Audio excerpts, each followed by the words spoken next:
क्या एक ही क्वेश्चन है, जैसे स्क्रीन पे आप देख पा रहे हैं एक ग्राफ बना हुआ है और इधर यहाँ पे दिया हुआ है कि एक्टिवेशन एनर्जी ग्राफ है। यहाँ पे हमने ग्राफ बनाया है लॉग के और 1/t के वर्सेस में, और यहाँ पे एंगल हम दे रहे हैं, ये एंगल आपको हमने दिया है 120 डिग्री। तो क्या स्टूडेंट इस ग्राफ के थ्रू आप एक्टिवेशन एनर्जी कैलकुलेट कर सकते हैं? ये क्वेश्चन आ रहा है। केमिकल काइनेटिक्स का बहुत इंपॉर्टेंट टॉपिक है जिसमें हम आज एक्टिवेशन एनर्जी और उससे रिलेटेड न्यूमेरिकल को बताएंगे। किस तरह से हम एक्टिवेशन एनर्जी कैलकुलेट करते हैं, इसको हम इस लेक्चर में आपको बताने जा रहे हैं। तो स्टूडेंट, सबसे पहले तो आपको समझ लें कि ग्राफ के थ्रू कैसे हम एक्टिवेशन एनर्जी कैलकुलेट करेंगे। लेकिन what is activation energy actual में होती क्या है?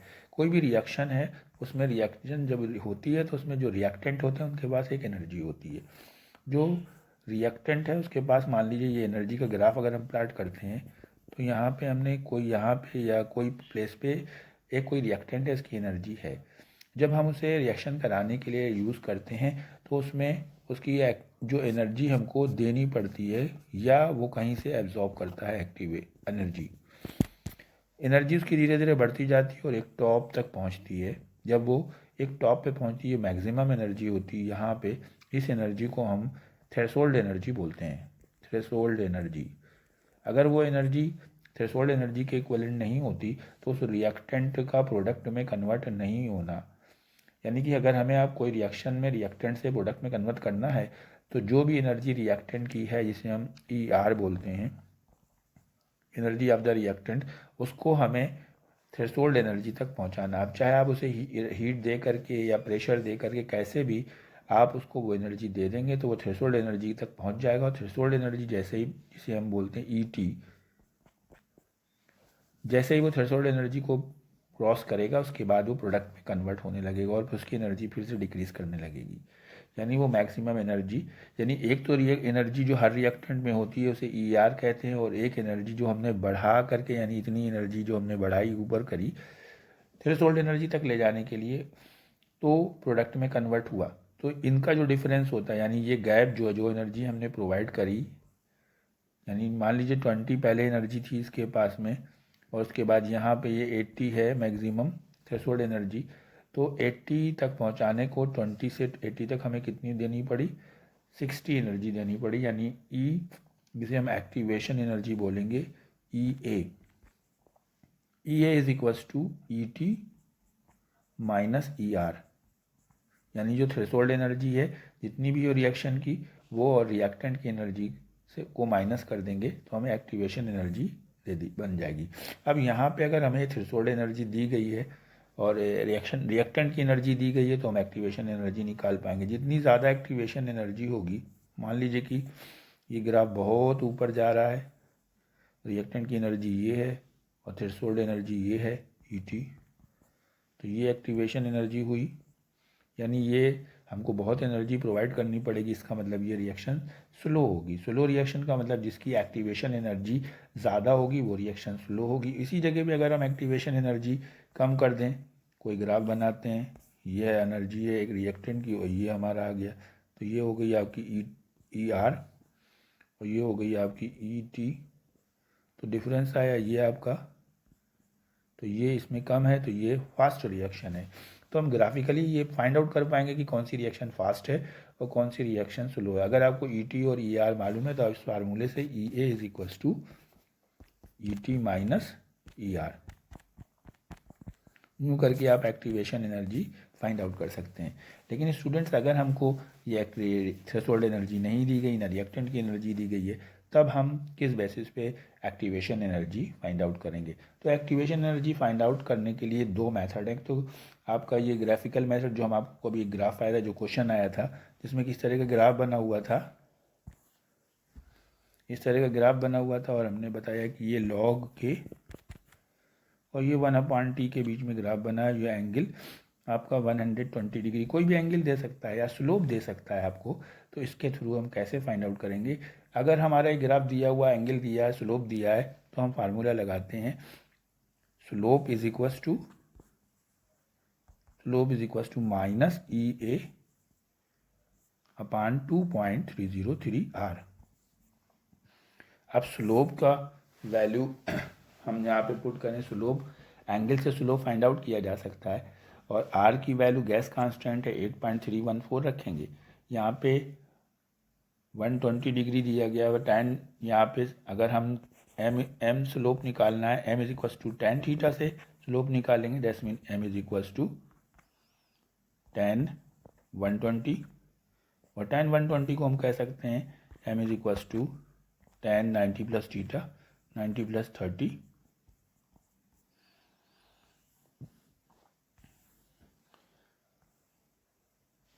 अब ये आपका आ गया m is equals to cot 30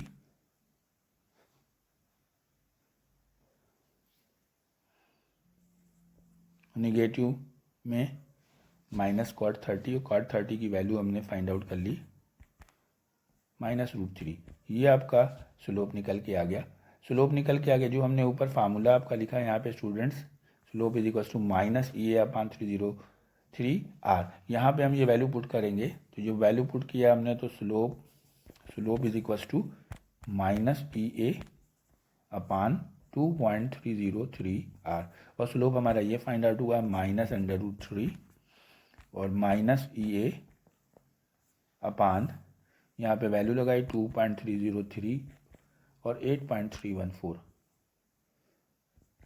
अब ये माइनस से माइनस कैंसिल कर दीजिए और तीनों नंबर को मल्टीप्लाई कर दीजिए, 2.303 इंटू 8.314 इंटू √3, और जो भी कैलकुलेशन आएगा वो आपकी एक्टिवेशन एनर्जी जूल में आ जाएगी। ये तो ग्राफिकल मेथड से, अब सपोज कीजिए कि आपको ये समझ में अच्छे से आपको आ गया होगा। अगर आपको स्लोप नहीं दिया गया है, यहाँ पे कोई और एंगल नहीं दिया गया, स्लोप किसी और फॉर्म में दिया गया है, सपोज कहते हैं, वो कहता है कि स्लोप ऑफ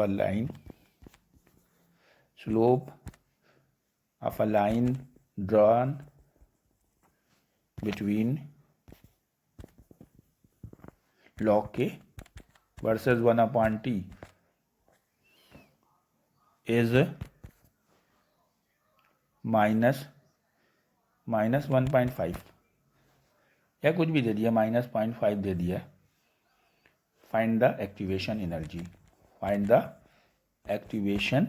एनर्जी। तो स्टूडेंट्स यहाँ पे हमको क्या करना है, यहाँ पे सेम फार्मूला लगाना है, और सेम फार्मूला लगाने के लिए जब सेम फार्मूला लगाएंगे उस वहाँ पे वैल्यू हमें स्लोप की जगह डायरेक्ट पुट करनी है, तो slope is equals to -EA/2.303R।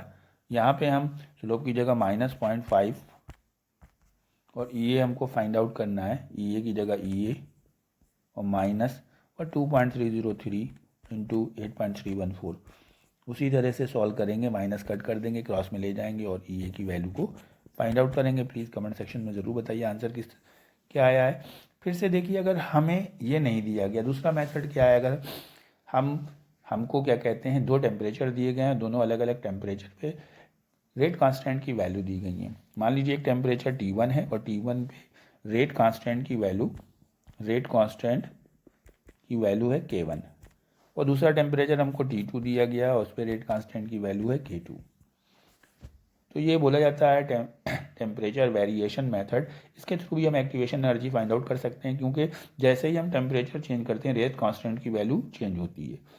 तो हमारा फार्मूला होता है रेट टेम्परेचर वेरिएशन के according log K2/K1 is equals to EA/2.303R और 1/T1 माइनस 1/T2। यहाँ पे हमें क्या ध्यान रखना है कि हमें ये जो टेम्परेचर रखने हैं केल्विन में रखने हैं, और log K2 की वैल्यू ऊपर रखनी है, यानी T2 टेम्परेचर पे जो वैल्यू है वो वैल्यू ऊपर रखेंगे और K1 की वैल्यू नीचे रखेंगे, और गैस कांस्टेंट की वैल्यू 8.314 रखेंगे। स्टूडेंट्स यहाँ पे अलग अलग टेम्परेचर के साथ में हमें दो टेम्परेचर दिए जाएंगे, दो टेम्परेचर के साथ में दोनों के रेट कांस्टेंट की वैल्यू दी जाएगी, और फिर आपको फाइंड आउट करना होगा। जैसे हमने क्वेश्चन दिया कि at 400 kelvin rate constant and at 500 Kelvin rate constant are